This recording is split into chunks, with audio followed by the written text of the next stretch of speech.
अस्सलामु अलैकुम वरहमतुल्लाहि वबरकातुह। अल्हम्दुलिल्लाह वस्सलातु वस्सलामु अला रसूलिल्लाह अम्मा बाद। मेरे प्रिय साथियों और तमाम दीनी और इस्लामी भाइयों, रमज़ान के रोज़े के बारे में हम बातें कर रहे हैं। आज हमारा ये दूसरा पार्ट है और आज हम ये जानेंगे कि रोज़े, जिसे अरबी में सियाम कहा जाता है, हिंदी में उपवास और व्रत वगैरह कहते हैं, इसके क्या उद्देश्य हैं, इसकी हिकमत क्या है, अल्लाह ताला ने इसके अंदर क्या बुद्धिमता, इसका मकसद क्या है रोज़े का, ये सारी बातें हम सीखेंगे। मेरे भाइयों, ये बहुत ही महत्वपूर्ण चीज़ है।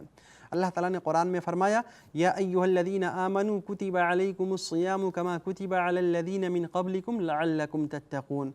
ऐ लोगो, तुम्हारे ऊपर अल्लाह ताला ने, ऐ ईमान वालो, ऐ मोमिनो, अल्लाह ताला ने तुम्हारे ऊपर रमज़ान के रोज़े को अनिवार्य किया है, फ़र्ज़ किया है, जैसा कि तुमसे पहले लोगों के ऊपर ये रोज़ा फ़र्ज़ था।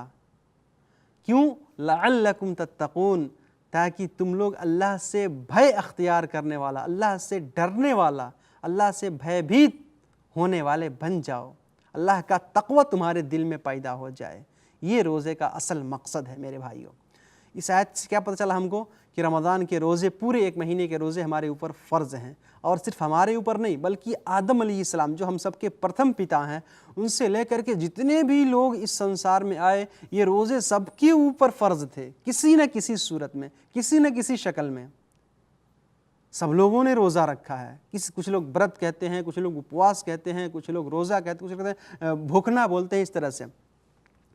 तो रोज़ा सबके लिए फ़र्ज़ है। और मेरे भाइयों, इसकी एक विशेषता ये भी है कि लोग बुतों की पूजा तो करने लगे, लेकिन ये रोज़ा यानी व्रत जो है, ये केवल एक अल्लाह के लिए। आज हिंदू लोग भी जो व्रत रखते हैं ना, वो किसी मूर्ति के लिए ख़ास नहीं रखते, बल्कि ये व्रत केवल एक अल्लाह ही के लिए रखा गया। ये ऐसी उपासना है जो केवल अल्लाह ही के लिए किया जाता है। मेरे भाइयों, रोज़े की बड़ी खुसूसियत है, इसी वजह से हम रोज़ा रखें।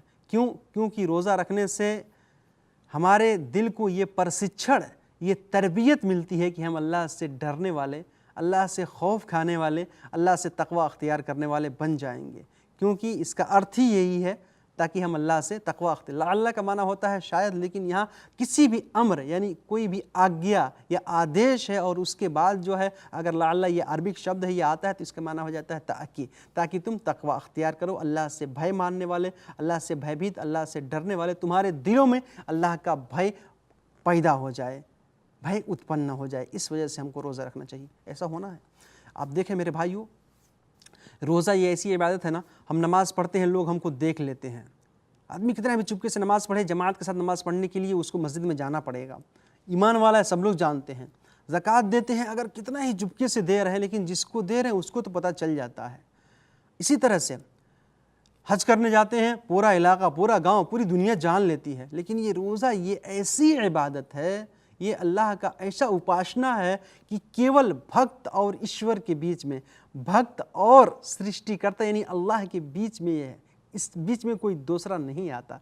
आदमी रोज़े से है, चुपके से जाके एकांत में पानी पी लिया, कोई नहीं देखा, आके लोगों से कहेगा मैं रोज़े से हूँ। लेकिन एक रोज़ेदार व्यक्ति ऐसा नहीं करता है, एकांत में होता है, तन्हाई में होता है, फिर भी वो जो है गलत काम नहीं करता, पानी नहीं पीता है, कुछ खाने की चीज़ें नहीं खाता है। वो हमेशा अल्लाह से डरता है, क्योंकि इससे इश्क, भय, अल्लाह का डर, अल्लाह का खौफ इंसान के हृदय में आता है। इसी वजह से इसकी बड़ी अच्छी तरबियत, बड़ी अच्छी प्रशिक्षण होती है। और इंसान रोज़ा रखता है, बुराई से भी दूर रहता है, गलत काम को भी छोड़ के रखता है। क्योंकि अल्लाह के रसूल सल्लल्लाहु अलैहि वसल्लम का बयान है ना, मन लम यदअ क़ौल अज़्ज़ूर वला अमल बिही फ़लैसा लिल्लाहि हाजतुन फ़ी अन यदअ तआमहु व शराबह। जो शख्स झूठ बोलना ना छोड़े, झूठ बोलता रहे, तो अल्लाह को कोई परवाह नहीं, अल्लाह को कोई आवश्यकता और ज़रूरत नहीं है कि वो अपना खाना पीना छोड़ के रखे। तो पता है क्या चला, इंसान की आँख का, ज़बान का, हाथ और पैर का भी रोज़ा होता है। जैसा कि मैंने रोज़े का अर्थ क्या बताया, रुक जाना। तो इंसान आँखों से गलत काम करने से रुक जाए, मुंह से, अपनी ज़बान से, अपने हाथ और पैर से जो गलत काम कर रहा है, इसका गलत जगह पे प्रयोग कर रहा है, इससे भी वो रुक जाए, दूर रहे। तो इसका नाम जो है असल रोज़ा है। और रोज़े का असल मकसद ही यही है। जब हम ऐसा करेंगे तो मेरे भाइयों बड़ा फ़ायदा होगा। और इस रोज़े का एक और उद्देश्य है, वो क्या है कि जब इंसान भूखा रहता है ना, तो उसको एहसास होता है कि जो गरीब हैं, जो मिस्कीन और फ़कीर हैं, उनके लिए कितनी मजबूरी होती है, एक भूखा रहने से क्या प्रॉब्लम और क्या परेशानी होती है।